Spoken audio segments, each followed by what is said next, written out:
Hey my Shuga Bears, welcome back to my channel, Bougie AF. It's your host, J.Nicole. It's where I say stay bougie on them. It's me feeding you feminism for the soul. It's my soul food offering. It's where I apply pressure to issues by being critical and logical. Now don't forget to like, comment, and subscribe. Now let's get to the commentary where I can guarantee you I will be doing too much because that's just me. And like Sheree said, who's gonna check me, boo?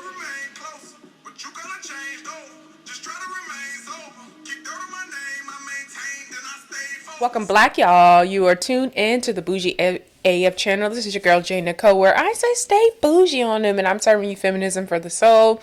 You can check me out on Instagram at BougieAF_ish. Also on Twitter at I'm_bougie_AF. So listen y'all. We're going to have a conversation today where we are going to be discussing the 18-year-old shooter out of Buffalo, New York, who killed 10 people at the grocery store it's almost about a week ago now. No, I'm sorry, it was over the weekend, right? So today is Thursday. With that being said, we're going to actually really do, in this video, we're going to talk a lot about Clubhouse. And the reason why we're going to talk a lot about Clubhouse, because I just feel like it correlates to overall what my message is going to be in this video. And what I had to come to an understanding and actually concede in my thought of acknowledging, I feel like acknowledging, I'm not going to say unwillingness. I had unwillingness or I fought against it too hard, but I finally had to concede to the fact of that, while I'm thinking about Clubhouse and I'm thinking about this shooter, I'm thinking about how does someone get to this place, right? And so when I was online yesterday, I did come across, when I was watching CNN yesterday, I was listening to a lot of the coverage and they were talking about this 18-year-old man. And this is him right here. We are on these people's, the Shade Room. Check them out. I'm going to try to find his name because I want to make sure. Okay, so his name is Peyton. So Peyton is 18 years old. So when I was watching CNN, they had a woman on, and she was talking about red flags to spot in terms of like whether or not someone could be a terrorist or whether or not someone has been radicalized. And how do you spot that? And now, granted, I think their guest that they had on there was just horrible. Like, she said a whole bunch of shit that didn't make sense in terms of, like, talking about Peyton, right? The backstory on Peyton is that he did not scare too many people. He was pleasant to people. He wasn't distant in that type of way, which made you be scared of him, right? Like, I think the girl that they interviewed yesterday on CNN, which was a black girl, kind of heavy set with glasses, seemed to be on the nerdy side of not stereotypically what is mainstream is presented as, and the reason why I'm doing all this, because I know what you're saying, like, why does this matter? It does matter to me because this is what my mind was thinking about when I was watching her. And so she was talking about how this kid was just like weird and gave her a vibe that was just like something was up. She said she couldn't put her finger on it, but she just knew something was a little off and that something was different, or, you know, he just was different, she said. And I remember looking at her and feeling as if though, like, if you were in high school with me at the time, people would have looked at this girl the same way and thought that she was different and weird and not standard of like what we consider normal, right? And so when you don't meet I guess society's expectation in like the beauty department, or even like, you know, you don't dress a certain way, you don't keep your hair a certain way, like you're not following a certain trend, you have an aesthetic that is all of your own. I think when you present that way, I think it's easy for anybody to consider you weird, right? And so I'm sitting here and I'm watching this girl who I know that people probably would consider weird talk about this boy who is weird, right? And the reason why I bring that up is because it's all subjective. Like it's all in how you see people, whether or not you want to deem them weird or not. And so when it comes to behavior and people trying to find those red flags, yes and no. Sometimes those red flags are going to all be there and it is rightfully going to point you in the right directions. Or in this case, in Peyton, there'll be no red flags other than someone's impression or thought of you is just being that you're weird because they perceive you to be different than them, right? So they interviewed her and, you know, like I said, I took that from that. And so for me, where's the red flags? How are we supposed to know? We talk about mental health a lot. Like, what did they exhibit in type of behavior? She said nothing in terms of this person's behavior that would make you think that this person had any mental health issues. Boom. So then the next guest that came on CNN was a woman, and she, I guess, was kind of brought on to give like her expert opinion about, like, I guess she was an extremist, and I think she was a right wing extremist, a radical that had been online. Whatever. So I guess at this point she's an expert on, I guess, other people who've been turned out, essentially. And I want to use the word turned out because, like I said, I had to concede to certain thoughts and opinions when it came to manipulation, right? So she's no longer, this woman who was on CNN is no longer, she's no longer involved in those groups, but she was giving her opinion about like those red flags. Now, just to remind you, she told us a whole bunch of shit that I felt like was irrelevant. I'm gonna be completely honest, because it was just behavior, right? Behavior of people. It was red flag behavior, but it was like everything that anybody like. I wish, you know what? I wish I had her interview, but she was just like naming off things that, like, if a single person did one of those things, it would not be abnormal. It would just be like, that's their normal thing. But when you start to just name behavior and just be like, these are red flags, if this person does this, if this person does that. Okay, cool. But I felt like it was irrelevant to the conversation because he didn't fit any of these red flags. He is the outlier in the conversation in terms of, like, assessing behavior and trying to make, I guess, assumptions about people based on their behavior. He didn't fit any of that. And so yesterday, as I continued watching, one thing that did make sense to me that she did say was the fact, I think in general, right, outside of someone being a terrorist, or a terrorist or a killer like this man is, when someone has extreme change of behavior, I think that's something to take notice of, right?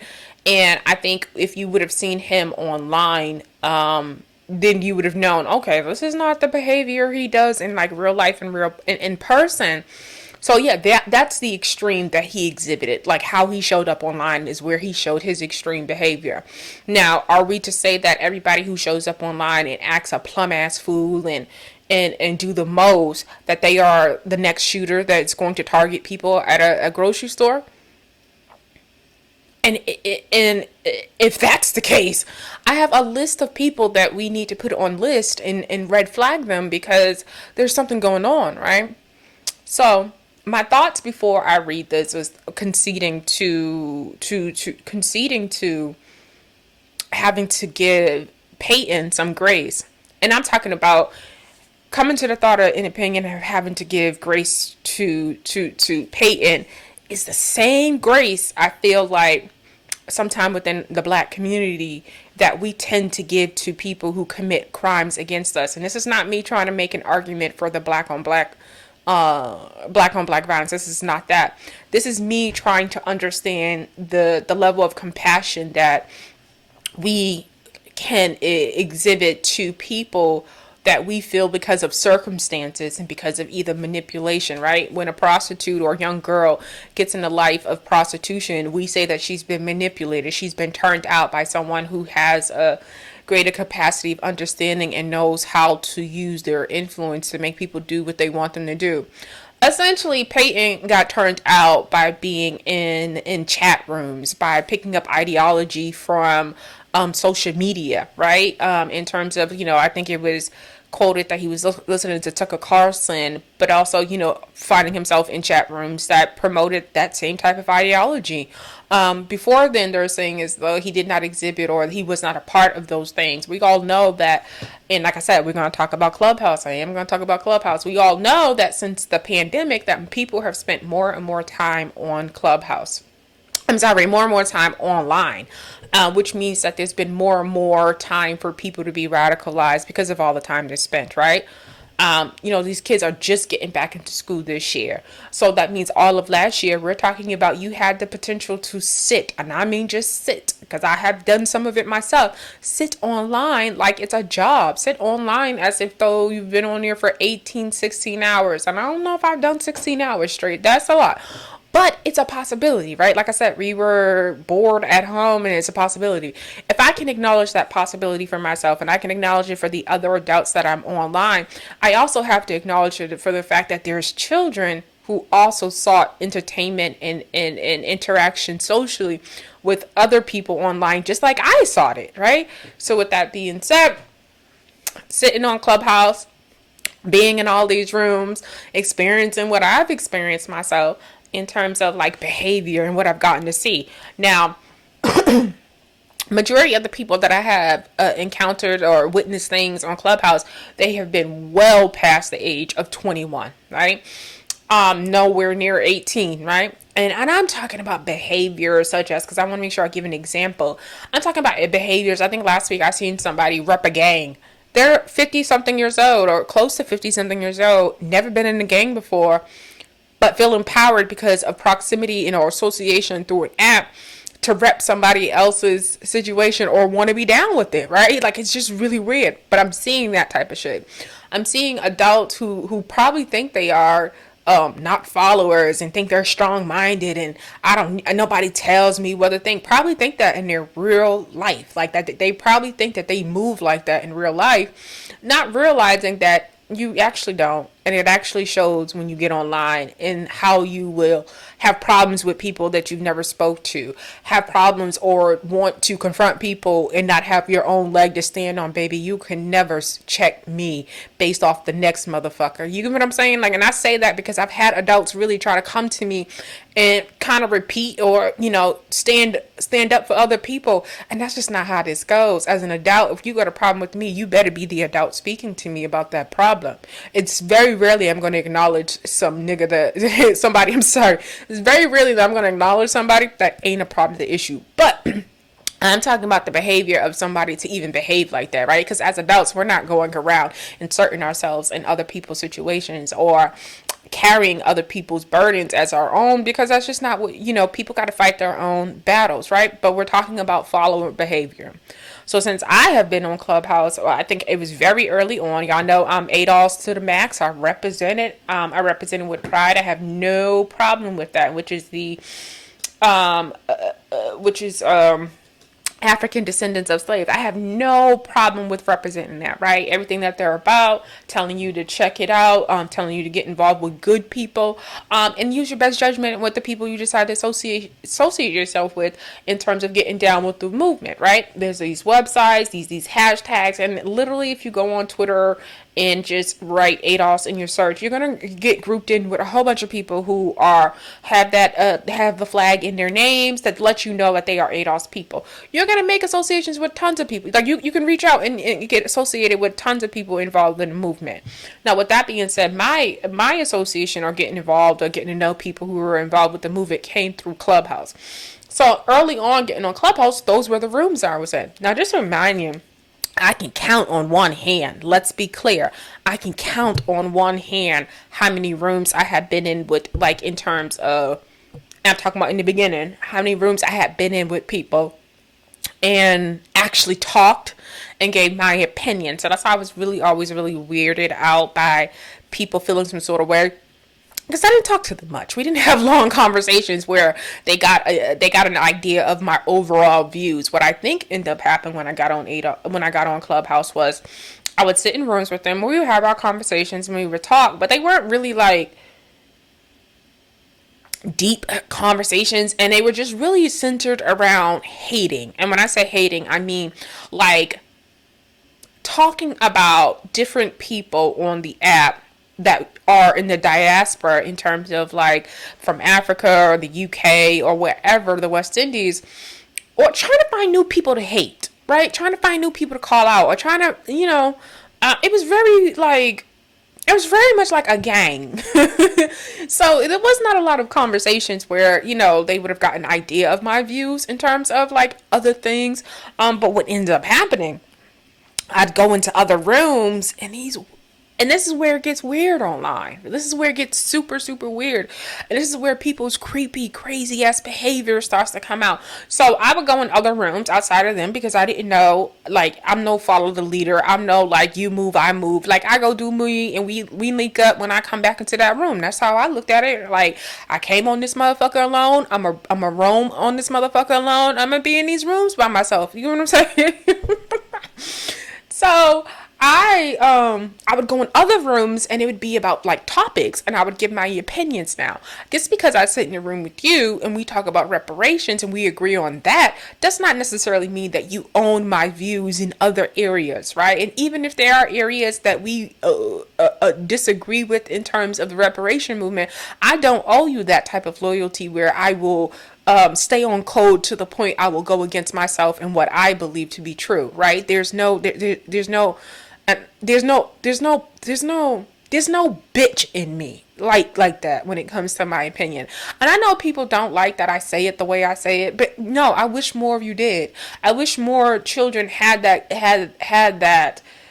I wish more young adults had the ability to say, I'm standing on it, right? Like, and if you can't walk me down logically about so I can meet you where you're at, then this is where I stand. But I'm just not going to put aside what I believe to be true, and it could be wrong. I'm just not going to put aside what I believe to be true because I'm in your company and it's what everybody else thinks. I'm just not going to do that. Right? Does that mean that I'm interpreted as being difficult? Or people with, I'm going to say with lower IQs will say someone's being divisive and negative or pessimistic and all these things. And all of that comes with pushback. You meet all of you hear all those things when you are pushing back. You meet all those things when you are questioning the belief in the environment. Like when you're questioning the environment and what's going on. You're going to hear all of those things. With hearing all those things and thinking about this kid, right? And thinking about him and getting online and how vulnerable he was to probably meeting really people with like real strong ideology and strong rhetoric and passion, right? Like I've ran into all of that while being on Clubhouse and in these ADOS rooms, right? I've been in rooms where I've heard people roll up. Like there's this one girl and I nicknamed her the ADOS bounty hunter. Now everybody laughs. It's funny. And of course, I said it to be my shady ass self, but as I'm sitting here and I'm thinking about Peyton, and I'm thinking about what he did, and I'm thinking about what empowered him to believe in what he believed in terms of his manifesto, right? What empowered him to have all that passion.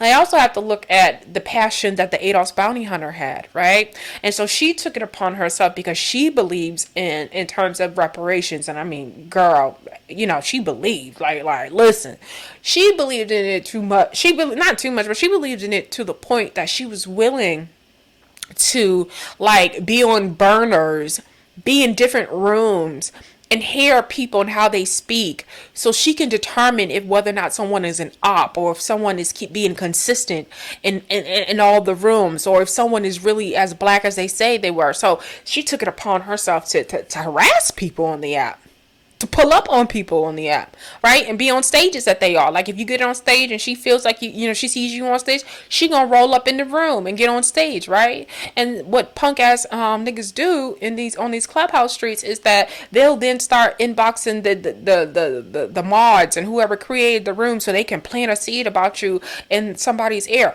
all based off because you don't believe what they believe. But she feels like that's her job, right? She's confronting people, calling them out, doing all of that, creating rooms to call these people out. All of that is happening, right? I think there was another example. I was in a room and this guy, he was like really passionate and going off. And he was like, I'll die for this. I'm willing to die for this. And I'm like, what? Who's dying? Like, what? Like, I'm like, oh, okay, I see, I know what the fuck this is. And this is like 2 years ago. I remember tweeting like, this is dangerous. These echo chambers is dangerous. And if I can recognize that, and this was 2 years ago. I remember, I wish I saved that. I wish I would have hearted that tweet. But I remember saying, I said, this isn't good. This isn't good. This isn't good at all. But I had the capacity to take and be in spaces and hear some really fuck shit and really, either I'm gonna, I got a dark sense of humor, I'm gonna laugh at it, or I'm just gonna be, oh my God, are people listening? I hope Clubhouse isn't throwing this away. This needs to be archived because it just be so crazy and zany, right? So I said that 2 years ago. And so this happens with Peyton. And of course, I'm Black American, and I'm Black American to the core. And of course, I want to advocate for my people. Of course, I want to call out racism. Of course, I want to say, fuck these crackers. I'm going to say that. Of course, I want to say all that shit. But then I had to sit back after watching CNN and seeing how, it is believed that, he, for the past 2 years, has been radicalized, right? And so one of the other examples I have of being on Clubhouse, right, this is real shit. And I've told this story before, and I'm going to tell it again, because ain't nobody should be out here acting like this, right? So, I'm talking about red flags and stuff of behavior. So, I'm on Clubhouse one day, right? So, this is early on, right? Now, was I on the stage or was I in the audience? I was in the audience for the dumb shit, because this is where I got my understanding of like how Clubhouse works and how these people literally don't know each other, ain't in the same family, didn't grow up with the same like family ideology, family beliefs, community beliefs. Like, this is not what's going on. These niggas somebody is in them people's I want to be careful. Somebody's in them people's North Carolina, next person is in this person's California. Like, let's just say that's what it is. But they are meeting online and bonding, and we're gonna call it trauma bonding. Yeah, yeah, that's what it is. They are trauma bonding over like the blackness and what we experience here, right? So I'm in the room, and so this young girl, I'm gonna say, I want to make sure that I use young in the right places. When I say young, she's in her 20s, but not 21. Past 21, married. I think about 26, 27 years old, like around there. I'm gonna say that, and that's to me after 21, you grown. Past the Cavassier type of grown. You get what I'm saying? You grown. You off the porch. You in the streets. You in the clubs. You grown. You off the porch. You in these streets like me. So with that being said, she's about 26, 27 years old, and she's online, and I'm sitting in a room with her, and originally it was a small group of us, and it was always more people, but it was like when there was this is how it happened. Like I said, I don't remember more than 5 rooms. They would be smaller rooms, and then there would be the big rooms with topics and titles, and that would bring in all of the ADOS people, and they would get up there and do their thing. I never went up on stage on those in those rooms, right? I'm one of those people, if I'm not prepared to talk about something in a way that I can talk about it, I'm not going to do it. But we would talk in the smaller rooms. You get what I'm saying? So that's how I really got to know some of the people. And it was no more than 5, and it was never in-depth conversations or I never felt, because I just got on for entertainment. I didn't get on to be a part of it all. That wasn't my intentions. So when I was sitting in rooms early with them, I never thought I had to bring the genius. I never thought I had to bring the books. I never thought I had to bring the smarts, right? I just thought we were just having a conversation, and we all agreed that, they need to pay us our reparations, and let's talk. Like, this is how I'm talking. Like, I'm talking like this, right? I'm not talking like as though I'm talking right now, where I am just like, expressing my thoughts and opinions around things, right? So, which is 2 different types of talks with me, and that just is what it is. I don't think I have to stay in that type of professional school mode in my private time, so I don't, right? And I don't apologize for that, but that does not mean anybody. And I think what ends up happening on Clubhouse is that people make a lot of assumptions in terms of your intelligence and your abilities, and it's just like, well, I'm showing up just for entertainment. So like, I don't know what assumptions you're going to make off or you're making from somebody who's not taking it as serious as you're taking it, right? And that has to be acknowledged. There are some people who are on here and their whole thing is like, I am going to be the scholar of all scholars. I'm coming here to show the world of how smart I am and have all my facts and my data and all of that prepared to go. Like, there are some people who are coming to the table like that. I'm not. I'm coming for conversation, and sometimes I'm going to talk ratchet and all those other things because, listen, I'm not looking at it like you are, and I didn't know that was what it was, right? With that being said, Okay, so I never really got on those stages like that because, all my talking points around reparation wasn't all there. My thoughts and opinions. I was learning more in terms of like what I wanted to talk about. And so I used to always stay in the audience, and rarely did I get up, right? So was I in the audience this time? Okay, so by this time I'm sitting in the audience, and this is like me learning about like what I'm seeing on Clubhouse. So what I did start to get the impression is that this one girl, mid young girl, the mid young girl would I'd be in rooms with her, and she would like try to tell you who people were and what to think about them, right? And she'll be like, this is not a real person's name, but she'll be like, Henry, he's a sellout. No, he be in here saying this to us, but then I catch him in other rooms and da da da da da.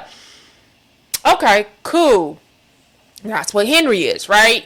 Fuck him and da da da. I can't wait to see this bitch ass nigga. It was a whole lot of that, right? Or gang, gang, gang, gang. I'm gonna pull up on his, PTR, I guess, right? So there's a whole bunch of that going on in her conversation. But several people she would talk about them like that.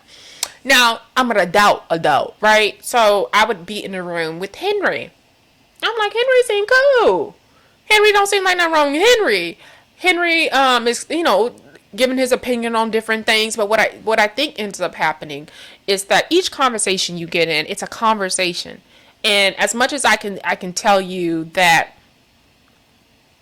I can feel one way in one room, right? In our conversation because of what you're presenting and as your understanding, and I'm presenting as my understanding. And I think early on, yes, I had a lot of thoughts and opinions about things, but I did think early on that if you're going to have a message and you're going to reach people, I'm from an observation of like, we do our best by building bridges.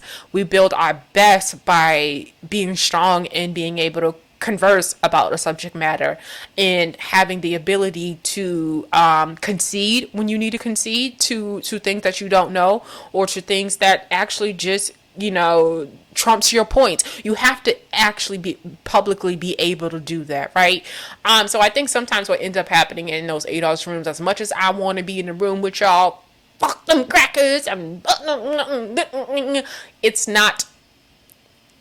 It's easy to get swept into that rhetoric.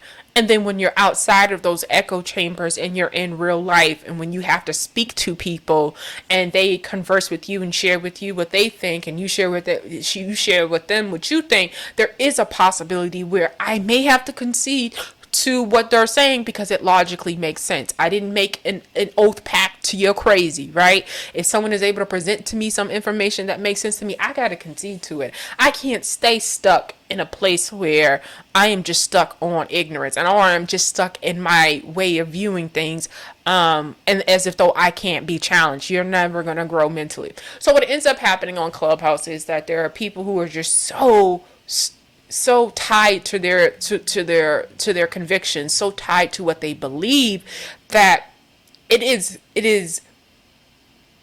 traitor, it is Benedict Arnold behavior to see somebody being another room and being able to concede maybe to what they thought and adopt new ways of thinking, or having to admit to things that people sometimes don't want to talk about because they want to sweep it underneath the rug. So for a lot of people in the ADOS movement, it is easier for me to for them, every conversation should lead back to about reparations, and that became hella annoying, because I would be on stages that weren't about reparations or slavery or anything like that.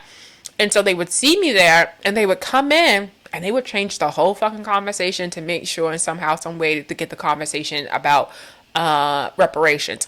I think they would see me and was like, oh, she's in and she's talking to these people, so let me go ahead. This is a chance to talk about reparations. Now, I can respect that and I understand that, but for me, it would sometimes piss me off because I would really be enjoying what I'm talking about. And I don't think that you get to hurt, you get to, I don't think you get to force me to behave how you behave on an app, when that's just not the way I'm going to get my point across. I'm not going to get it across that way. And if you are getting, if you what is that, you get more bees with honey. If you're getting more bees with the way you do it in terms of like your honey, then go ahead and do it. But if I don't want to adopt that style, you can't get mad at me. And nor am I a traitor, because my core beliefs of like what I believe in terms of reparation has not changed. So I say all of that to say this was the creepy ass behavior that was going on. People harassing, people pulling up, people questioning you because they are sitting on false burner accounts and listening to how you speak in this room or what you're talking about in this room and feeling as if though that contradicts what you feel in this room, whatever the case. But context is always important. Don't tell me, oh, someone is just different in every room they're in. You have to tell me about the environment. How are people speaking to each other? Like, all of that matters when you're trying to paint the impression that somebody is not consistent about who they are and how they show up, right? If I go into a room and it's a hostile environment and I have to adapt to my environment, that's what the fuck it is. I'm a nigga at the end of the motherfucking day. Like, that's just what it is. I'm gonna switch it up on you real quick, depending on the energy you giving out. I don't apologize for that. I don't think I need to change anything fucking about that. I'm not walking out in these streets and getting eaten up by wolves because I can't adapt to the fucking environment I'm in. What the fuck is you talking about? I know how to behave in any hood and anywhere I go, from the boardroom to the corner. Like, it just is what it is, right? You respect people and you get respect, right? You don't, you just learn how to navigate. Yes, there's environments that I have been in terms of the hood. I can't show up fully as myself because it is dangerous in some type of ways as a black woman, right? Dangerous. And it's also, I don't want to, alienate myself because I know I have a different set of beliefs. So a lot of times, yes, I will not speak on things, or I will not engage in certain types of conversations. And that's even in my personal life, to even have people be in my personal life. I know not to engage in certain conversations. And I think, and I've always said, on the other end, you'll see that I'll always have conversations about celebrity stuff or what's going on in the news, because if I know you are goofy, like, right, and you acting like my nigga Keisha Cole out here at the time, what am I supposed to fucking say to you if that's where you want to be, right? So I find like the balance for me is like, I try to keep it off of people. Like, I try to keep it off of people and what they think, because even if it's a friend and I know they don't watch the news. I had a homegirl, she don't watch the news. She don't watch TV. She don't watch TV. She fuck niggas, go out, get drunk. What the fuck you supposed to talk to her about, right? So I always think it's interesting when people don't understand that sometimes you meet them where they're at because that's just where the fuck you're at. I can't tell you about self-empowerment and you not letting a man treat you like that, and think better of yourself, if that's not where you want to be at. I'm going to sound annoying to you. Oh, I don't want to be around her, she judging me. I ain't say shit to you about how you behave, girl. You bothered because how I behave, and it's not like you, right? And so that's a lot of times what ends up happening. I am saying that to say, you can't tell somebody that they are a certain way, or that they should behave or talk about what you want, or try to bring them to a level of your understanding if they're just not ready to reach that. So I try to keep it as simple as possible to where I feel like you're going to be comfortable. Because if I start talking about World War II, or I start talking about American history or U.S. history or the colonies and all, if I start talking about shit that I really love talking about, you're not going to be interested. You're going to be like, she's showing out. Who's she trying to show out? Oh, she thinks she's so smart. Like, it becomes all of that. So if we get together and we tend to bond over the fact that, look at this nigga, is he really putting all of his business out here? Is he seriously talking? Oh girl, you see this shit on Facebook? If we get together and that's our thing, we cackling and laughing at different fucking shit online, and talking and shooting the shit about the people that we see when we go out. What are you talking about? I met you where the fuck you at, where you reside, where you're comfortable at. Like, I'm confused, right? So I think a lot of times people people lose sight of the fact ain't no conversation that you can't as an adult say you've been a part of a conversation that you didn't want to be a part of. Like, that's just literally how I want to feel. Like, if there's something I don't want to talk about, I ain't gonna talk about it. You change the subject, or you just let that person say what they want and you move the fuck on. But when someone is comfortable with talking to you a certain way, they're comfortable with talking to you a certain way because, motherfucker, you talk back. What are we talking about? What are we talking about? All right, so with all that said, I know that's a lot, right, to lead to this last part of the Clubhouse thing, right? Because this is all I'm telling y'all. So, I'll be in rooms and I'll be, talking one way, and I guess because they feel like, you talk differently another way with other people, that's an indicator of someone's just not trustworthy. I don't know, whatever the fuck. I believe what I told you I believe, and if there's a further conversation that needs to have to be had for clarification, we can have that conversation. But ultimately, we believe in the reparations, so we are here for the reparations. So this one girl, she is Black Indian, and the reason I'm going to say that, there are some people here who appear and look like they're as dark as me, and but they don't believe they have any African ancestry. They don't believe that their ancestors arrived here through the transatlantic slave trade, right? They don't believe that, right? So with that being said, we call them Black Indians, right? So this girl happened to be a Black Indian, but she also, now this is the caveat to it all, there are those Black Indians who don't acknowledge any of their African descendant roots, and then there are those Black Indians who do acknowledge that they are mixed with both, right? But this girl is one of those people who acknowledge that she's mixed with both, right? Cool. We ain't even gonna get on the Black Indian thing. It is what it is. The research is out there, and folks just need to come to some, really just need to come to some conclusions about some things. But it is what it is. We're gonna get off of that. With that being said, this girl acknowledges both. So I guess, she felt comfortable with spending time in both spaces. There would be, at the time, it was wars, right? There was the ADOS versus the Black Indians it was like ADOS versus everybody at one point in time when I first got on Clubhouse. So ADOS versus everybody, we had, ADOS was fighting the Black Indians, ADOS was fighting the UK Black people, ADOS was fighting the West Indian people, ADOS was fighting the African people. Like, it just is what it was. All right, so with that being said, so this girl, we in the room, and I remember I'm in the audience, and when I tell y'all, vibrations really do be coming through the phone. So where I'm not on the stage, I'm in the audience. I just noticed that this one girl, everybody that, they doing their thing and they talking about something. Now, there's this one woman out of California. I'm going to just call it what it is because she's a fucking snake. She don't come up on stages anymore because she's been doxxed and exposed. And it was really, really, really bad and whatever. But she don't come on stage. But this type of bitch, I'm going to say what it is. This type of bitch stays in the shadows. This type of bitch is sneaky. This type of bitch goes from room to room, plant seeds. And she had been called out about it briefly, but she knew she'd get called out.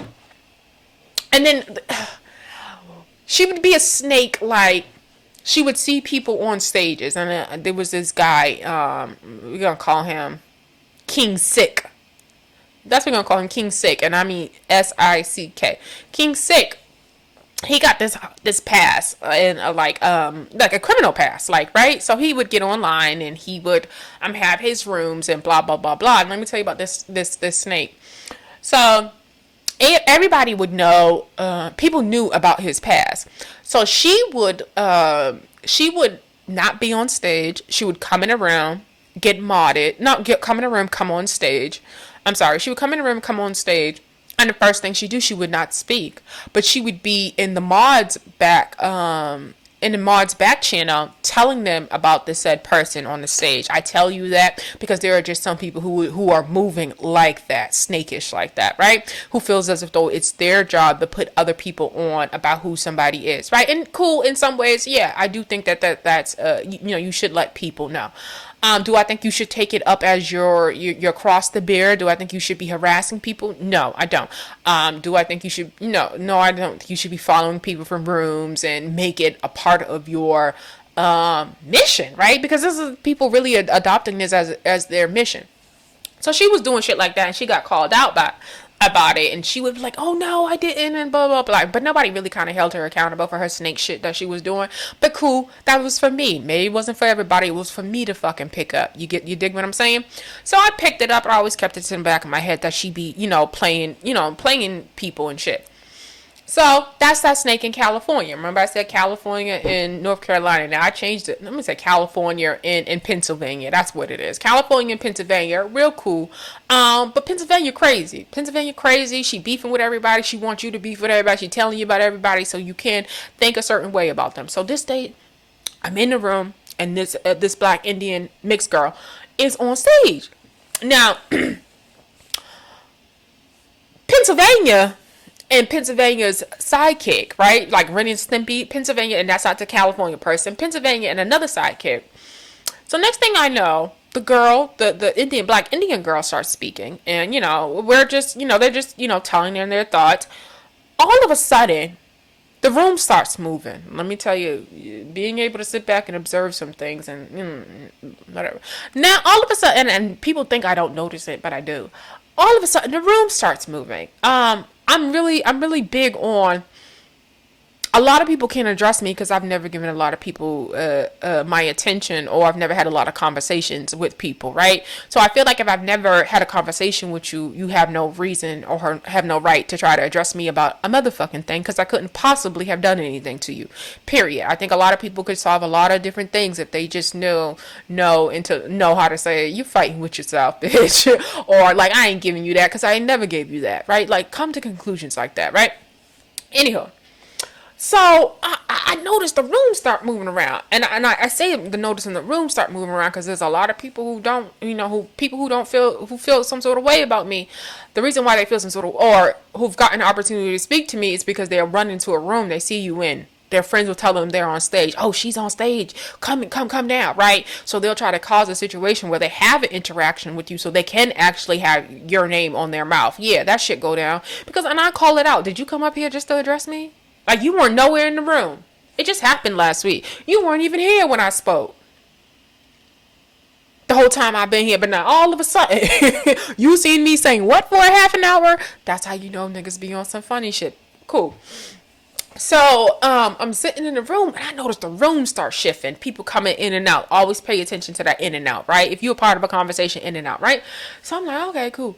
So all of a sudden, I start to see the board. I'm talking about the stage board move, and I start to see one person, the sidekick, right, the Pennsylvania sidekick, come in. I said, oh, okay. And she always come in and she stay on mute. And so she'll come off the mic. Like, she makes this like weird sound when people start talking. And I remember saying in my head, y'all, like I told you, I'm very like, I remember saying in my head, I think something about to go down. Like, I'm feeling it. People coming in and out. And I'm talking about like the henchmen of this like ADOS fraction of the group that's on here, like the ADOS henchmen. I'm starting to see certain people come in the room. I'm like, shit, they done called. They done made the call. They setting shorts. They setting somebody up. At the time, I don't know who they setting up. I'm like, they setting somebody up, right? So next thing I know, here comes Pennsylvania. Now, like I said, Pennsylvania is crazy. It's cray-cray. Like, if I had to give you a person to think of when I think about Pennsylvania, I'm trying to think of a celebrity that, like, somebody that we all know that I can say, like, their behavior is like, it's just like erratic, crazy. Okay. If y'all watch The Wire, I'm an asshole.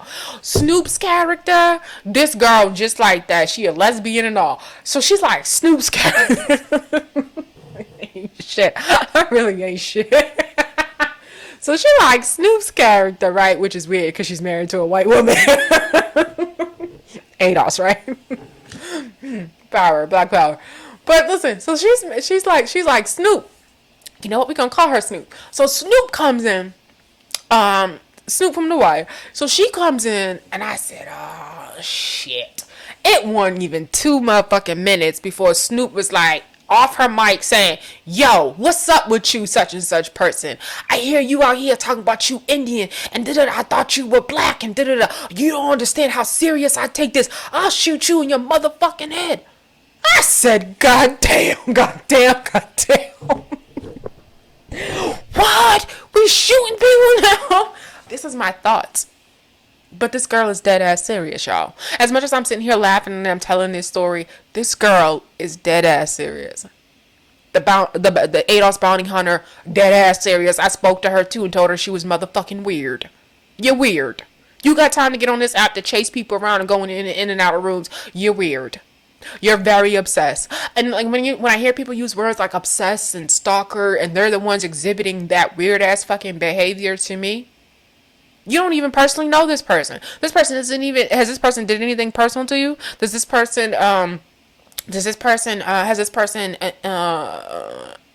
caused you or potentially could cause you any type of harm that you feel like you need to keep up with what they doing and who be around them? Because I've had motherfuckers I do have to keep up with. Yes, most definitely. Because I go out in public, weird ass people be looking at me and all types of shit. Yep, I seen you like this picture, so I know who you're friends with, so I know what these vibes are that I'm feeling. Yes. And if you interpret that as being someone being obsessed or someone stalking someone, you're a weird ass bitch. You're not a black woman who has to fear for her safety. Or you're not a black woman that has had people approach strangers want to fight her that she's never even spoke about and never even known their name. You don't know somebody's story before you try to imply that someone's a stalker or obsessed with somebody. There's usually something behind that. Someone just doesn't act like that for some fucking reason. But if you're a weirdo bitch, like, you know, you probably wouldn't understand that. If you were a dick sucker guzzling ass bitch, you probably wouldn't understand what I'm talking about. Right? So when I see people exhibit all this type of behavior online, I'm just like, what the fuck? This don't make no sense. Did she do something? Did she wrong you? And it's all because somebody is saying that they are Native American and black. That somebody has threatened to shoot them. I know this is a long intro. I've been talking for 45 minutes, right? I haven't even read the story about Peyton yet, right? But Peyton is Snoop. Peyton is California, right? Yeah, Peyton is these same individuals, right? Before the shooting, right? Peyton is all of these things that I have seen exhibited, right? The man who I seen rep a gang in his 50s. No fucking 50-year-old should ever, even if you are joking, you shouldn't even want to joke like that. These impressionable minds that we have out here where people are not strong enough. Why would you want to get online and act like a follower to people? That's just weird to me. What are you teaching people by doing that? What do you think groupthink is showing people? You're scaring people off. If you can get online and be that easily influenced, that is a turn off. I don't want to be associated with anybody that easily influenced by other people. I am totally turned off by that because that means that a nigga off the streets can come up, and I've had this happen. A nigga could plant something in your mind to make you change up on a motherfucker who's been the realest to you and kind and nice to you. I know. So it's not behavior. It's not something that I am attracted to in people. Not in a sexual way. I'm not attracted to people who behave that way. No, I don't think I'm better than anybody. Nah. You got some behavior that's just very fucking unattractive. You got beef with somebody who ain't never did nothing to you. Talking about my nigga, oh, I ride for my... What are you talking about? I ride for my people. Like, what are we talking about? It's social media and it's an audio app. What are we talking about? Ride for what? Are you feeling any type of physical danger that we are talking about riding for people? That we're having this extreme loyalty to people and their beef. Like, that's just weird. So when I talk about grace and having to understand how an 18-year-old boy could sit in a chat room and get turned the fuck out, I gotta understand, yeah, it happens. Yeah, I seen Snoop been turned the fuck out by California. Yeah, most definitely. I seen it happen. People who have that ability to have the gift of gab, that ability to stoke people's triggers. Yeah, those people are out there. They exist. Like Jim Jones, right? The cult leader. And as much as the cult leader, we put him up as an extreme. Everybody who has the ability to garner an audience or to create a platform to have hundreds and even thousands of people follow them have Jim Jones type of power right? And that we can't be coy about it. There's a reason why influencers get paid a lot of money. You can influence people's minds. And even if you haven't made it to the point where you're the next biggest influencer out there, even if you have a solid 500 or 600 people showing up for you on a daily basis, you have influence. You're able to influence people. So with that being said, when I see somebody like a California who's able to be a snake and in and out of rooms and able to create, not create, but able to influence, influence the dynamics amongst people, they are a problem. They are a problem. They are problematic, right? And we don't recognize that enough. When I see people create certain platforms with undertones of like Kevin Samuels-esque type of language in terms of if you are going to question women in hip hop and how it affects society, you don't pose that question without questioning men also. So just question hip hop. But when you go out your way to just question women, I see that there's an agenda. I feel like that's an agenda. Right? I feel like you have influence enough because you can continue to get people to pull up, right? So you are planting seeds amongst men that there is something wrong with women that behave a certain way in that society. You know, this is bad. And we have to demonize it because that's essentially what you're doing. When you choose not to demonize someone like a young thug who's potentially, allegedly charged with being a part of at least 50 murders, allegedly, right? But you don't want to talk about the effects on the community through men in hip hop, but you want to talk about women? I'm just talking about the ability to influence thoughts and opinions, right? The way Kevin Samuels was able to influence thoughts and opinions amongst broke ass men, right? We're talking about the art of manipulation. I've been talking about conning and how to spot a fraud for a very long time, right? That same thing Peyton went through is the same thing I feel like some of these black men went through with Kevin Samuels. You have not any type of wealth to consider yourself a high value man, but you'll walk around with his rhetoric. You'll walk around with an attitude towards women. You'll allow yourself to get into arguments with women about rhetoric and ideology that you yourself are not. Don't tell me you're not influenced. Don't tell me you don't understand how Peyton got here. Don't tell me you don't understand Peyton when I know you have to understand your teenage sons that you make excuses for.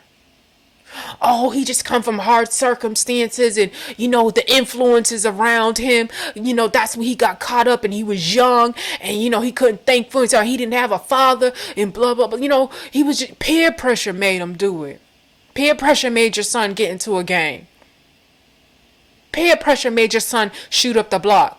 We have to understand it in its totality that we are talking about the fact that we're all, even as super grown adults, being turned out to ideology and thoughts and opinions by people who know what they're doing.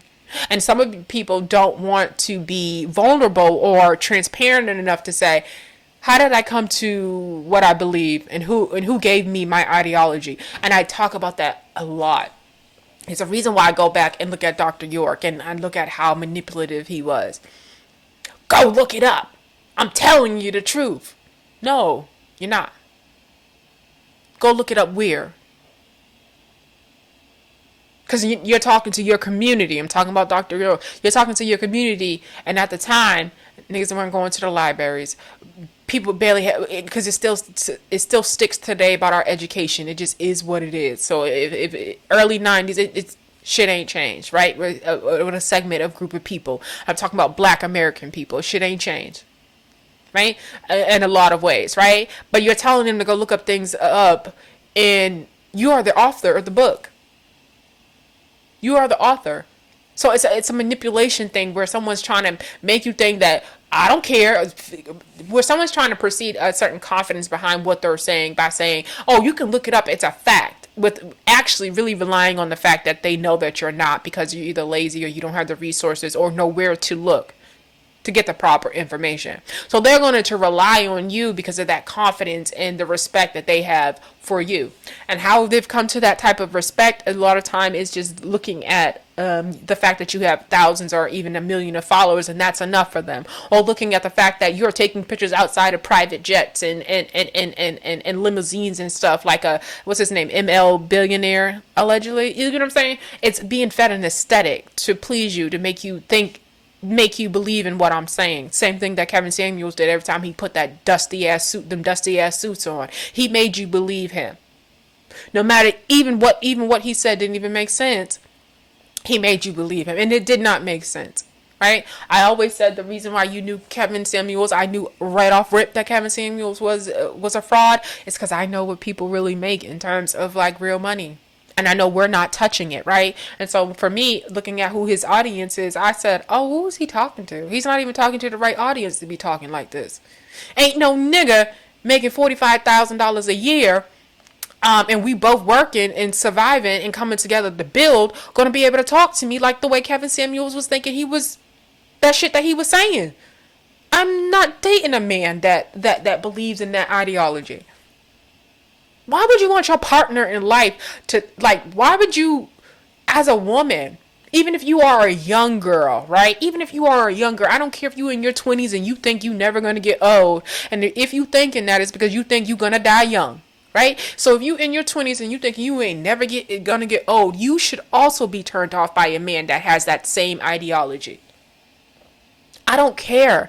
You should be turned off by a man who says those things about a woman 35 and under. Because if you understand life and you hope to get to be 35, you understand you wouldn't want to be looked at that.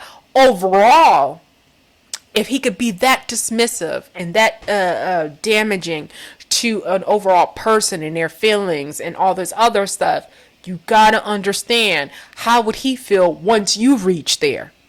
A lot of niggas trade these bitches in once they reach past a certain mileage because they are committed to just liking young women, young girls. So you're gonna be young today and old tomorrow. So you shouldn't respect that in any type of man. I don't care if a man is your age. If he said that, you should not like him. You should not want to be attracted. You should not be attracted to him because he doesn't understand value. His value is so superficial. He's equated it with looks, and he's equated it with age, and he's equated it with things that aren't real things that you can build off of to be in a relationship with. Let's get to Peyton. But that's why I wanted to talk about Clubhouse. And that's why I'm doing all this intro, because yes, people are being brainwashed. People are being manipulated. People have their own agendas. Every time you see a title, or every time you see someone consistently stay creating rooms about certain things, yes, they are trying to manipulate you to believe what they believe. And hey, and even down to the churches on these social medias and church in general, right? The objective, and that's not to say bad, the objective is that we all believe a certain way, and I'm going to preach from that, or I'm going to project thoughts and ideas from those views, and it happens there, right? So this is not me, and I want to make sure that I'm very sure this is not me trying to give a pass and say that anything that this boy did was right. This is not me trying to say, oh, you got to forgive him. I'm not that girl. Nothing's forgiven. You get what I'm saying? If I had a gun, I was in the supermarket that day, I would have shot the boy myself. Like, I'm just not, let's be clear, right? Even with all this said, right, with all of this said, and it's sad because he is 18 years old, but with all of this said, he's going to be in jail for the rest of his life. And I'm okay with that. But it's sad. It's sad because as much as we want to say, even when we're thinking about, this goes back to, really having to be consistent about your thoughts and when you formulate them. When we talk about 18-year-olds in the black community, when they do crimes, and we talk about over sentencing and people getting these football numbers, and we always like to talk about the 94 crime bill and talk about those, that violence and the violence of over sentencing, right? Because that's violence in itself, new age nuance to things. That's violence in itself. But then there's not that acknowledgement of the fact that this person actually committed. It's the overlooking that this person caused harm that people want to overlook, even with all their circumstances of like what may have caused them to be in that life or do what they did. We want to then immediately be mad at the punishment. and not want to call out what caused it, not want to talk about it. If you can have that same grace for your own people in your own community of being manipulated, peer pressure, just not knowing better, you also have to understand across the board that is a grace that you would have to extend to all young people, because they do know the least. They are the most vulnerable in terms of, being able to be manipulated. Subconsciously, people are being manipulated. You'll be manipulated by your friends as a teenager and not know, not because they're even trying to manipulate you, but because they are set up the way they are set up. And not even say manipulate, you can be influenced. They are set up the way they're set up, and they are behaving in a way that's probably acceptable in their families, and they are allowed to talk, and they are set up the way they're set up, and through osmosis in a way, or proximity, you start to behave like them. It happens. And they're not going out their way to try to manipulate you. They're not trying to tell you to think a certain way, but they are probably a stronger personality. And so naturally, or not naturally, but you will imitate that because they are the stronger personality. Like, it happens. And you don't know it's happening, like I said. And I believe that's a lot of times when it comes to these teenagers, and when it comes to young people. Yes, most definitely, you got to give them the grace to say, like, yeah, most definitely that happened. Because I can't even say, like, cause even in this, there's another story after this I can take you to, with a young boy with a whip. And he, went to his neighbor's house, and he, was harassing his black neighbors. Now, that's a different type of story to me. That's where you can say, where the fuck is his mama at? Like, and all this other stuff. And you had the neighbors complain to the parents, and the parents just made excuses and got into an argument with the parent. That's something, but with the parents that, the neighbors got into argument. The kid's parents got into the argument with the neighbors that the kid was harassing, and acting like a Dennis the Menace, it seemed like, scratched his car. Instead of correcting the child, they wanted to fight back with the other adults, their neighbors, right? That to me is more of an evidence of someone being groomed to think a certain way, or to be a future racist. Like, that's an indicator of it. Like, that's most definitely, yeah. Come on, parents. We gonna charge you too. I would be for that. If we were talking about that little 9-year-old boy who went across the neighborhood, went across his neighbor's house with a whip. Somebody needed to take that whip and beat his ass. That's what really needed to happen. But that I understand. This right here, in terms of Peyton, no, this was manipulation. And we consistently see it online, and this is the reason why, we have all this data mining, and we have all of these algorithms, and people wanting you to see certain things in a certain way. It's all of that. This is the reason why Elon Musk said, if I die under suspicion circumstances, it is what it is, because the people really know that they have power, because they're able to control what you see and what you hear. That will equal, for them, a lot of times it's able to show that you'll do and think what they want you to think. It's $1 million business that people want you to think the way they want you to see certain things, want you to behave in certain ways, and they're going to most definitely create an echo chamber throughout life on these social platforms to try to get you into whatever you like, and whatever you, in terms of, like, let's say it's like Amazon and things you browse. They're consistently going to feed you with those images to make you be like, you know what, I'm going to order that, I'm going to get that, and oh, you like that type of fashion in terms of, like, boutiques. Okay, well then I'm going to put 100 boutiques in front of you that's the same thing, and next thing you know, you order it from 100 motherfucking boutiques and got a closet full of fucking clothes. But in general, like, that's literally how it works. Oh, she's in a mood for this? Okay, let me put all of this in front of her. And your phones are communicating that fast to do that. That fast. And everybody's been complaining about it. Right? So let's go ahead and get to this story. So, additional details are, Buffalo, let me read it. TSR update. Buffalo supermarket mass shooter Peyton Gendron allegedly wrote racist messages on weapons used in attack. The man responsible for slaughtering 10 people at a Buffalo grocery store left no question his attack was racially motivated, as evidenced by the hateful messaging emblazoned on his gun. Okay, so let's see what else.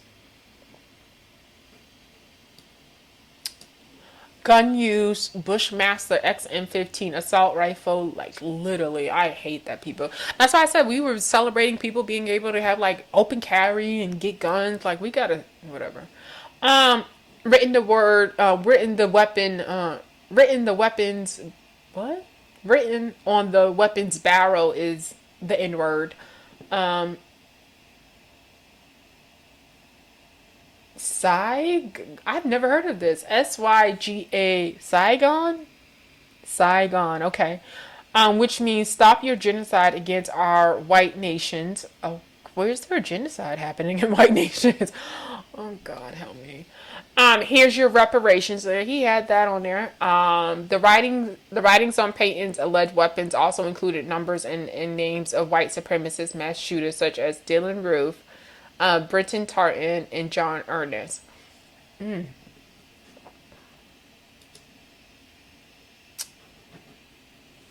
this horrific act of violence, they are Roberta Drury, Marcus Morrison, Andre McNeil, Aaron Salter, Geraldine Talley, Celestine Cheney, Hayward Patterson, Catherine Massey, Pearl Young, and Ruth Whitfield.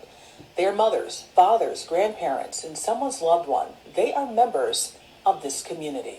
We now know the names of the 10 people killed in this horrific.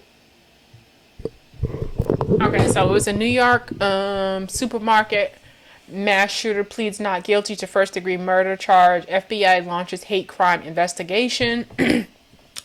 Most definitely is going to be deemed a hate crime. Like all that shit on his gun. I mean, his manifesto most definitely outlines the fact that, I mean, I think it was like an 88-page manifesto where he outlines his thoughts and opinions. It does not sound crazy. Oh, 180 pages. Okay. Manifesto. He didn't seem crazy to anybody. Nothing was erratic. His writing and everything was on point. His thoughts were articulated extremely well. So yeah, I mean, a lot of people want to be like, oh, so don't claim mental health issues. No, we can't, in a traditional quote unquote sense, claim mental health issues, but we most definitely, what do we say about the people who were, we would say, like, even if you think about the, oh, I'm sorry, I was watching something that just got cut off. Even if we were to say, like, if you think about, like, the people in Waco, if you think about, I forgot the other, like, sex cult that was in, like, New York, right? Whatever. There's been so many different types of cults and shit that's been out. You even think about Nature Boy and all that shit. Are we saying that they have mental health issues? Right, like because they are the recipient of being manipulated by somebody else's ideology, and thus meaning that they're not, are they responsible for their actions on their own? But like I said, it's all around us where people are allowing themselves to be manipulated. What do we say about a prostitute? If a young girl who goes into prostitution, is she mentally ill in the head? Right? Do we acknowledge mental health there? Right, she's been turned out and manipulated by somebody, right, who took advantage of her being naive or, desperate, right? Like, is that now mental health, right? So it's just really, it's really interesting, and that's why, like, literally, we need to get back to just letting professionals and actually, literally, because we can't call behavior that we just think is different or that we just is out of our social norms and that we just think is different, which makes somebody, essentially when we say someone's weird, we're saying that they're different, and like whatever you're saying or whatever you're doing is weird to me because that's socially, for me, not normal, right? And so we just label somebody weird or saying they have something wrong with them based on that, and there's a lot of that, right?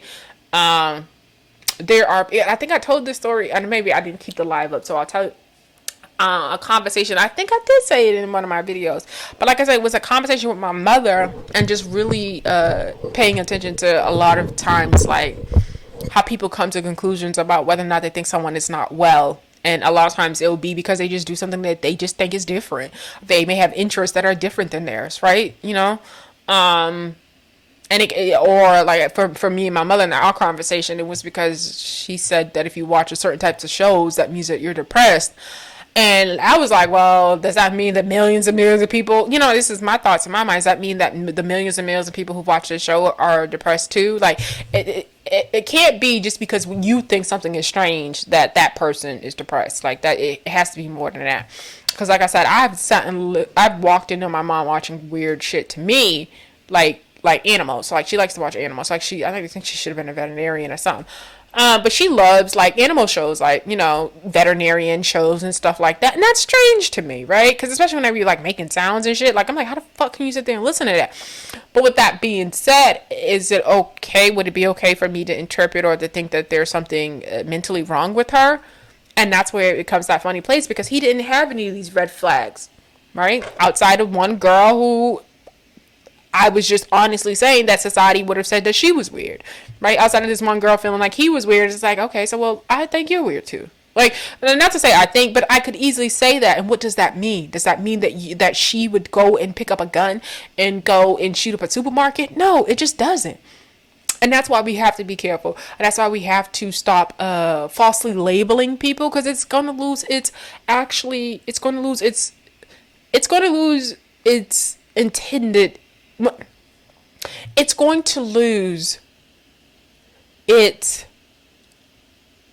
if we go around and just trying to label everyone of having mental health, then people are just going to be like, okay, then we're all crazy. And then they're not going to take it serious, because they're going to feel, and I'm starting to feel like society feels like as if though people like someone like a Kanye or someone like a Antonio Brown are using and are aware that they have mental health issues. And we know that Kanye is aware that he has mental health issues, that they are aware of their mental health issues and choose to act out.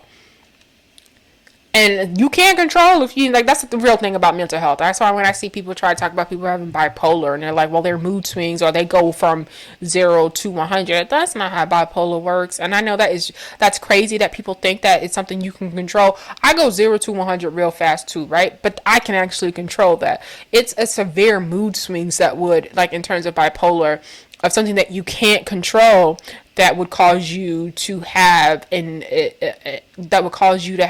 out of nowhere type of mood swing that would change your behavior. It's not you being able to control your behavior, and like that's more or less like you're talking about someone having anger management like issues, like, you know what I mean, could have some of that, but it's not something that you can control. But that being said, yes, Kanye cannot control some of his behavior. Most definitely get that.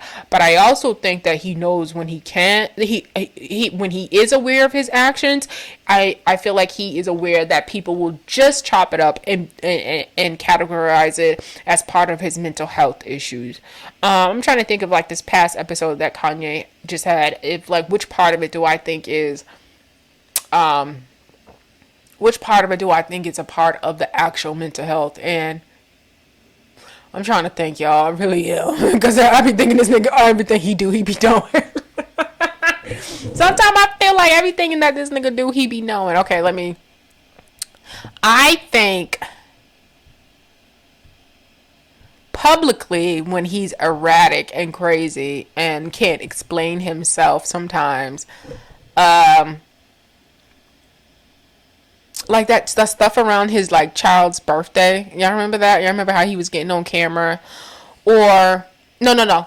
Remember the video that came out of him punching like somebody, and then his cousin having to like, he got a handler. Like, that's the first time when someone fucking crazy, like when they got a handler, like give me your hand, like that type shit.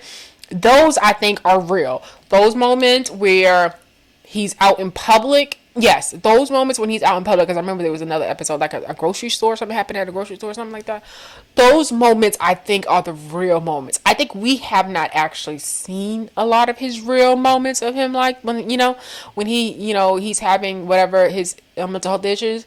But when he goes online and he has the ability to play on different tropes and triggers of the black community, like when he was talking about his daughter's birthday party and he made sure she's trying to keep me from my kids, I'm a black man and she's just trying to, like, that type of shit. That shit I feel like he's aware of, because I don't think you can have a mental snap and know how to tap into the social issue triggers for your black community, if that makes sense. Like, he literally knew what to say to make people feel bad for him, right?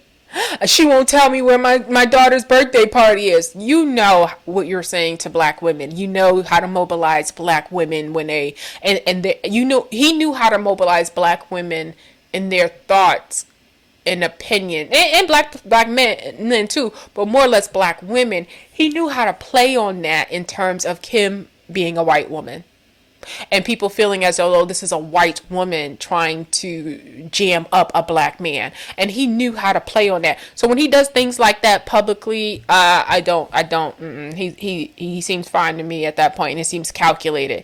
But I think more or less like the punching of the cameraman and the things you see him do out in public. Yeah, I think those are the times. But when he's sitting back and just getting online, no. No,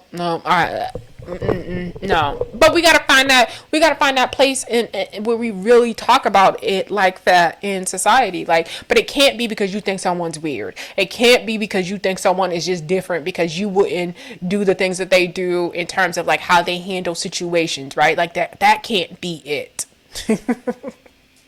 That can't be it. All right. Additional details are being released about the mass shooting reportedly carried out by Peyton Gendron.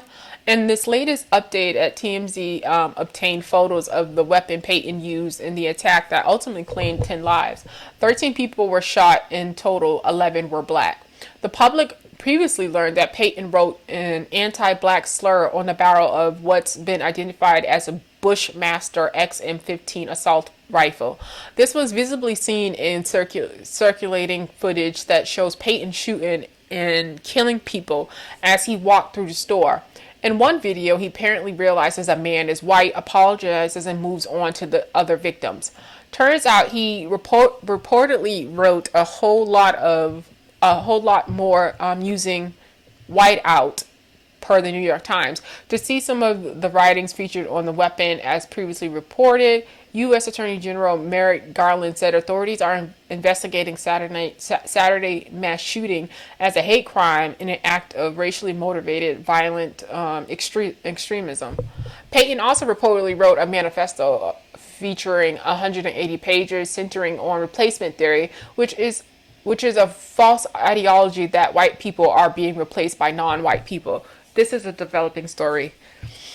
Yeah, that is so crazy. This replacement theory, but you won't talk about critical race theory, right? You know, it's just really weird. But I mean, it is most definitely that if you don't know what replacement theory, it is the theory that a lot of white people, and especially like someone like from what I hear, Tucker Carlson allegedly has a lot of rhetoric on his show that kind of implies that white people are going to be extinct somehow. Now, it's just really weird.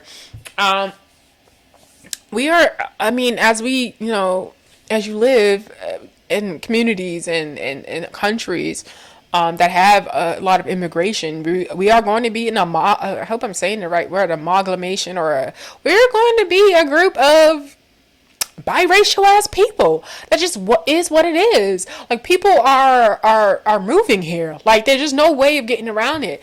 And so if we are just saying that, like, what the fuck do people really want? Like, how do you can't get around having immigration as a thing and think that it's just not going to be reflective in seeing that you're going to have a mix of people.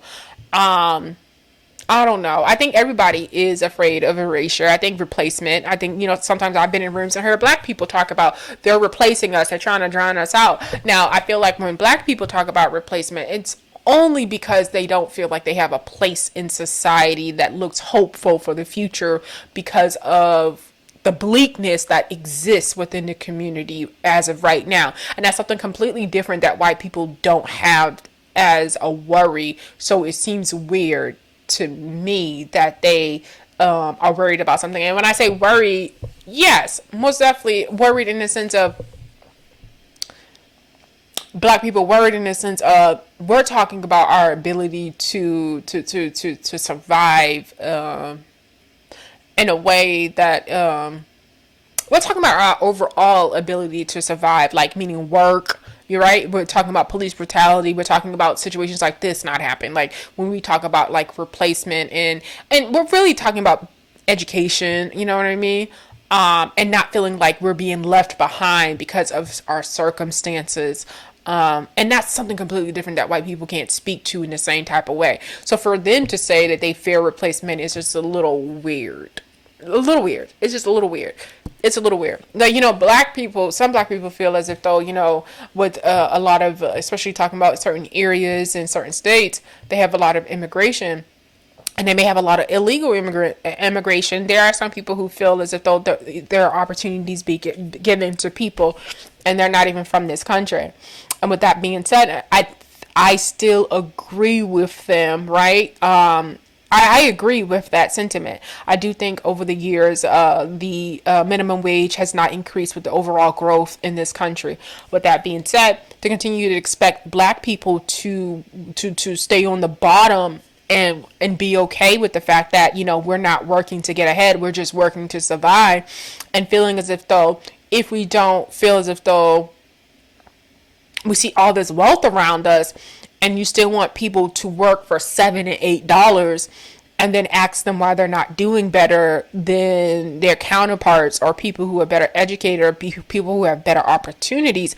That's the that's the aggravating part, right? Because it feels for some people, and yes, and I am going to say feels because there is no statistic to capture. There aren't people asking black Americans their thoughts and opinions regarding these conversations. So no, I can't quote you nothing, but I can tell you what my aunties and my uncles and my aunties and like I can tell you what my cousins and I can tell you what my family and feels, right? I can tell you what family friends who are black American feel like. I can tell you that. Right? And that holds weight with me, with anybody, especially in this country, because we are the most underreported demographic in some ways. And our thoughts and opinions are being whitewashed with a lot of rhetoric from the Democratic Party or ideology or their agendas that are automatically being assumed that black Americans feel that way. And that's just not the case. We just don't automatically feel the same way they do about this. So with that being said, right, when someone says, well, statistics say, there's 11 million jobs that are, what's the problem? What else are those statistics saying? So statistics are also saying 75% of black men graduating in California don't know how to read. So when you tell me that there's jobs opening, yeah, I know what the fuck the issue is, right? But there's also those other percentage of men that also, get records in terms of crimes, that they're never able to grow from those type of circumstances in life. That's a real thing. Committing crime while white and continue to still have a future in this country is not the same. It's not the same for black men who do the same thing, right? So when you say 11 million jobs aren't available, right? How about the biases of white people who will not hire and would rather just keep a job open than hiring black people? We have to talk about those things. But where's the statistics and how can I quote that? How do I quote people's biases? Right? Who admits to these biases? So when I offer evidence, or if I say I've been in a lot of industries and I've been in a lot of places, and I'm quite aware of where we do show up and how we do show up in terms of like jobs, right? More of in the operational roles and more of in the administrative roles and type of situations, right? Not too much in leadership roles, right? And times that I have seen black people in leadership roles in, let's say, like biotech and universities and all these really great high paying jobs, the times that I have seen them in those roles, I've also seen them being undercut in those roles and not respected as bosses in those roles, right? So if they're undercut and not respected and not respected in leadership positions, because I've seen it. I've seen a black woman act like a valley girl and still get no respect for placating and pretending to be something she's not. Like, I've seen it. But she is supervisor, but nobody, and talking about white people, respect her. I've seen that, right? I've seen that. So with that being said, that means that even when they are in position, a lot of times they are undermined. They can't hire the way they want to, or, it's scrutinized. Oh, she's hiring more black people. Can't let her do that. And then you'll have black people in those positions, and then they gatekeep the workplace like they own something. And it's the craziest fucking thing to me. You can't tell. I'll be so frustrated. These motherfuckers be on these apps. They be pro blackity black. You would think they would be opening up the back door for niggas to come in the back door. No, they don't even be doing that. But a Spanish person will, an African person will. They will see an application with their people's names on it, and they will pull those applications. Not us. I ain't hiring Lakeisha. That's drama. I don't want that around me. I'm the only black here. These white folks love me, and I'm their best friend. I come and telling them all my business, all my baby daddy stories. Yeah, they let me go home anytime I want to because I be telling them all my business. They comfortable with me. No, you's a fucking clown and joke. And so you were giving them daily tea and giving them exciting stories about your ghetto ass life. Yeah, they comfortable with you. Or they're comfortable with you because you coming here singing and dancing and being the funny guy. Because you's a joke. Yeah, they comfortable with you. Yeah. Real comfortable. I don't know. I can't wait to go back and listen to this, y'all. I can't wait. But let me see what y'all know. I like to see what my my co-hosts be saying in these comments. They be giving it up, but how do people plead not guilty to murders that they obviously committed? I mean, it's a formality. I mean, niggas shoot up a block, they still gonna plead not guilty, even though it's on camera. Like Shaggy said, it wasn't me, and he was on camera, so like, it just is what it is. He not crazy. He's not crazy. We don't want to see not one insanity plead. That's all I have to say. Nah, we not buying that insanity thing either. Like, and it's not insanity, but what form of mental health is it? Because, like I said, if you can acknowledge that something mentally was not right about somebody who was manipulated, then how do you not acknowledge it about this boy who I truly believe has been manipulated through media and through these social media sites? We saw it on camera. Stop using the word allegedly. The proof is right there. We knew this already. Allegedly, there is literally pics of proof. Okay, so this is basically people give the clown the chair, and he drove 4 hours to do this. Like I said, these same people, if it was their nigga in the hood, if they was their peoples, free whoever.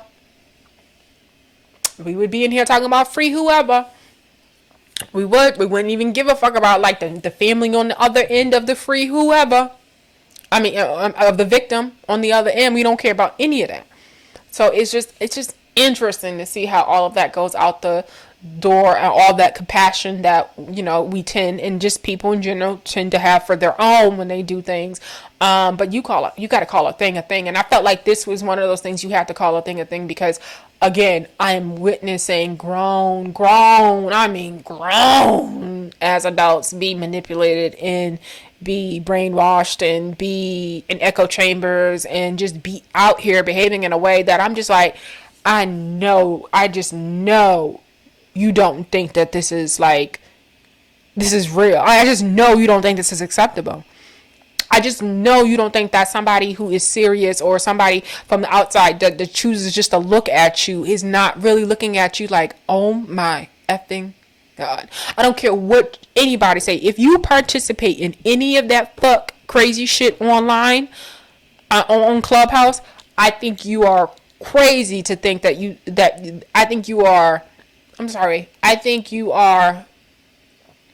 naive to think that people aren't watching and judging and thinking that there's something not right with you. I think if everybody's calling everybody weird and saying shit is crazy, I think you are really, really, really, really, really naive if you think that's not happening.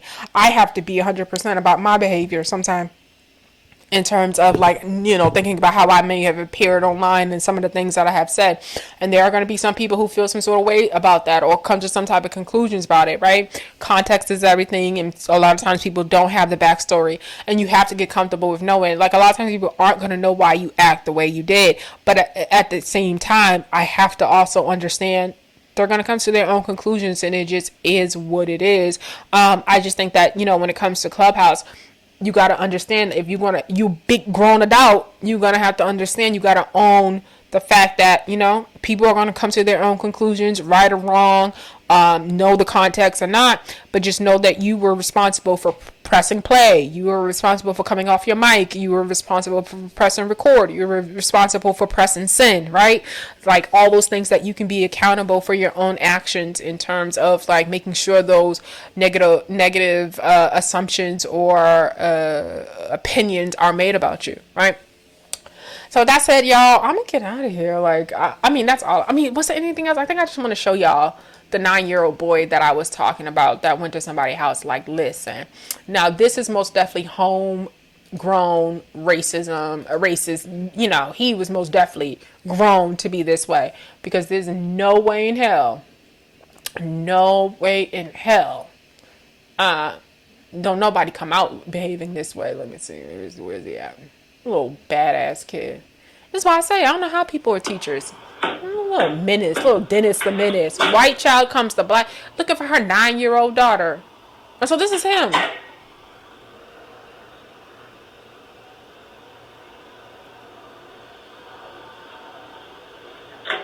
Just standing there all confident. Look how angry he is. Beating on my door like this. I will call the police. You need to leave. Don't you ever beat on my goddamn door. Look at him. Okay. And then the father, her husband came home to confront the father. Now, the father didn't want to come to the door. First, his son came to the door, and then I guess he came to the door with the gun.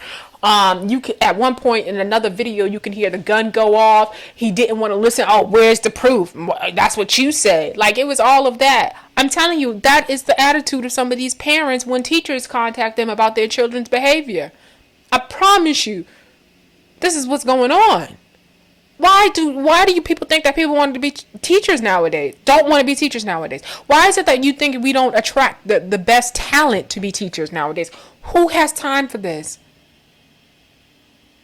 I don't know. Like, I think about our school systems and like how can we get to a better place with them, y'all. I think about it a lot, and I don't see anything. I think our kids are so spoiled in their real life that I don't necessarily think that school should have actually school. I think the balance is that school probably should be a little bit more militant. I'm gonna be completely honest. Like, I can't think of another way to say that on day 1 of 2nd grade that we start preparing our kids in a way that is just school's not play time. Your balance in life is that when you leave and you go to recess or your extracurricular activities outside of school is where you have your fun, in a sense, because there has to be a level of, you got to respect your teacher, period. Like, you have to behave this way, period, to be here. And if you can't, because any other reasons, like in terms of like mental health reasons, in terms of needing psychologists, in terms of maybe even needing a different setting in terms of for your learning, then let's get there. But the expectation is set that this is the behavior. Anything outside of that, you lose out on being a part of the masses of students that are there trying to do the right thing. And I know that sucks because that's literally talking about but that has to start in kindergarten. Like, that has to start in 1st and 2nd grade to have that type of militant, strict. And when I say militant, I'm not talking about people with guns in your school. But there's a reason why the Chinese people march. Why you have to, stand in line until you're acknowledged to even sit down. There's a reason why all of those things are, like, there's a reason why there's all that weird formality that we turn our nose up to. Like, that's too much. Like, right? Like, there's a reason why that works, because it produces good results across the board. Right? Because I think I was watching some video and the kids like behaved like soldiers, couldn't move unless they were told to move. You sit down when they were told to sit down. And yeah, uniforms, had to present well, right? And yeah, we do need to get to that place where, uniforms across the board and provide it to students. We can afford that, provide it to the students who can't afford them. I think we can afford that as the United States. Like, we can afford that. We can afford that. Especially if we were just talking about it, making sure that we supply like I said, same way we supply free lunches to students who families can't afford it, we can also supply uniforms and whatever to students, right? It could be determined whether or not someone can't afford it or not. But I think, America is rich enough to do that, but I do think we have to go to that. And how do you implement something like that in terms of like turning our schools into a stricter, like Joe Clark lean on me type of environment? Is that you probably would have to go separate out the schools for like new incoming students from the older students and let them matriculate out of the system. But like I said, I'm no teacher. This is just me just giving out my opinion. But if you took, like, we're closing so many different schools in Boston right now, but if you decided, I want to see if a more militant environment works, I think you start by taking entire schools, starting from kindergarten on up, and implementing it. Yeah, and I think you let the other students graduate out the way that they're already have been in the system. And I think you could probably save.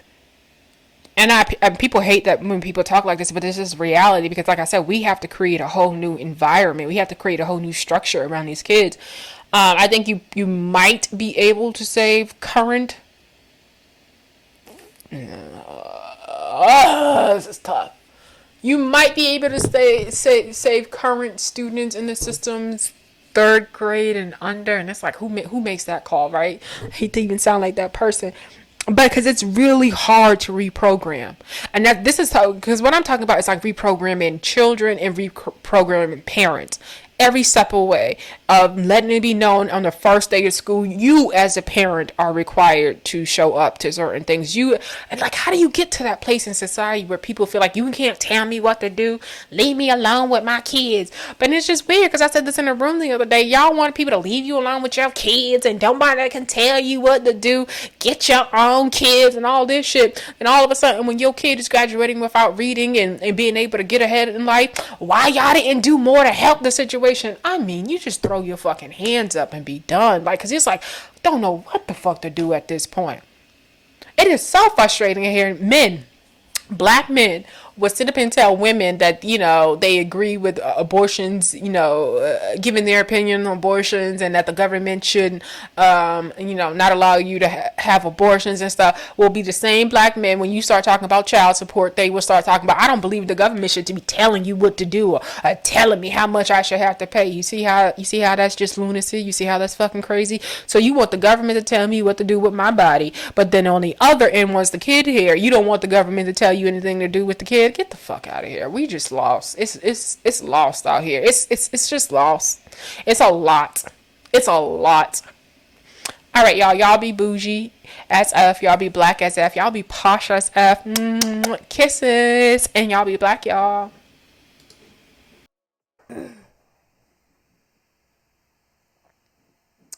Welcome back, y'all. You're tuned into the Bougie AF channel. This is your girl, Nicole, where I say stay bougie on them, and I'm serving you feminism for the soul. You can check me on Instagram at bougieaf_ish. You can also check me on Twitter at I'm_bougie_AF.